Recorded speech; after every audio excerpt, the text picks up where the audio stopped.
pessoal, chegamos à parte 3 das técnicas de demonstração dentro da nossa série Matemática Superior, certo? Capítulo 8.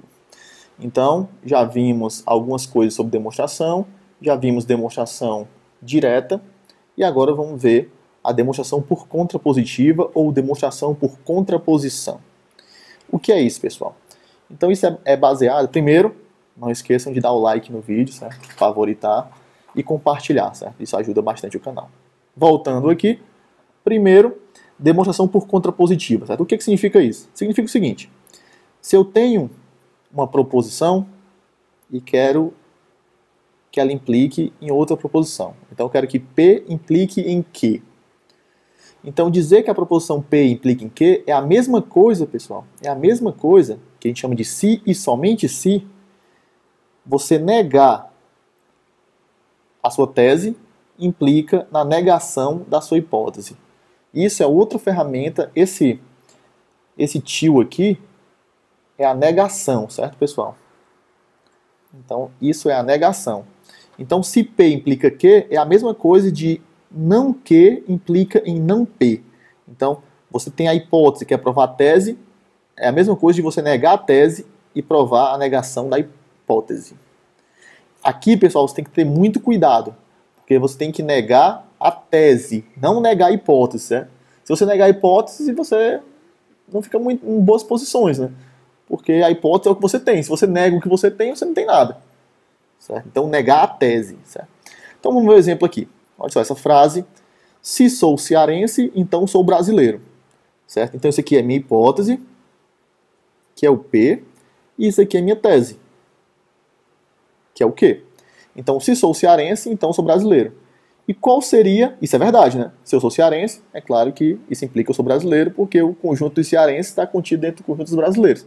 Agora, o que é que significa a contraposição ou contrapositiva disso? Ou seja, não Q implica em não P. Isso significa você negar o fato de ser brasileiro, ou seja, se não sou brasileiro, então você nega a hipótese. Porque a hipótese, sou cearense, então não sou cearense. Certo? Isso é verdade, né? Então isso aqui é a negação da hipótese, da tese, não Q implica em não P. É a mesma coisa. Se não sou brasileiro, é claro que se eu não estou num conjunto maior, eu não posso estar dentro de um conjunto que está contido dele, que é o conjunto dos cearenses. Certo, pessoal? Então essa é o tipo de demonstração por contrapositiva. Isso é bem interessante, muitas vezes muito útil. Um problema aqui, um exemplo, certo? É o seguinte. Se n é par, então n ao quadrado é par. Olha só, então n é par é minha hipótese, é o meu P. E n quadrado par é minha tese, certo? Então vamos ver primeiro esse caso aqui. Nesse caso, pessoal, olha só, se n é par, então a prova disso. Se n é par, então n é da forma 2 vezes k. Então, quando eu elevar ao quadrado, eu tenho um 2 vezes k ao quadrado.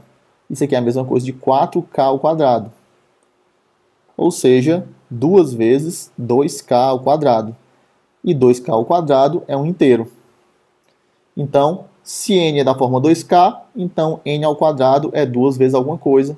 Isso implica que n ao quadrado é par. Ou seja, se n é par, então n ao quadrado é par. Isso a gente provou de forma direta, certo, pessoal? Então a gente provamos que P implica Q. Então, pessoal, nós provamos que P implica Q. Certo?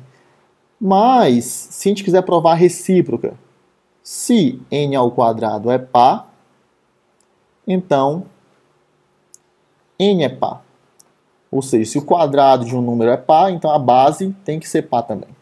Agora é um pouco mais complicado usar a forma direta, e isso já é uma dificuldade para muitos alunos. Por quê? Vamos tentar usar a forma direta aqui. Ó. Se n quadrado é par, eu vou botar aqui prova, entre aspas, certo? Se n quadrado é par, isso implica que n ao quadrado é da forma 2k. Só que eu quero sair de n ao quadrado e chegar só em n. Então o que é que eu faço? Aplica a raiz quadrada, né? Usando que o k tem que ser maior que zero. Então n tem que ser raiz de 2k. Não tem um sinal negativo, pessoal, porque o n aqui Eu estou supondo que é um número natural, certo? Mas poderia ter mais ou menos, se eu supor que o n é um inteiro. Certo? E aqui eu não consigo fazer nada. Esse número aqui eu nem sei se é um inteiro, né? Aparentemente. Ok? Então, eu poderia fazer outras suposições aqui, mas ficaria um pouco mais complicado. Então, a ideia é fazer pela contrapositiva. Então, quem é o meu P? Meu P é n quadrado pá. E quem é o meu Q? Meu Q é n pá. Ou seja, hipótese n quadrado pá, tese n pá.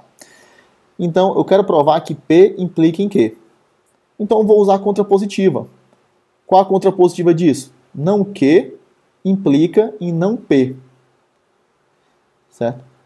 Então, o que é que significa isso? Quem é não Q? O Q é n par. Então, não Q é n ímpar. Então, se n é ímpar, então, não P. Quem é P? N quadrado par. Então, não P é n quadrado ímpar. Então, minha hipótese, minha contraposição ou contrapositiva é essa aqui, ó. Se n é ímpar, então n ao quadrado é ímpar. Então é isso que eu tenho que provar. E aqui é muito mais simples, né, pessoal?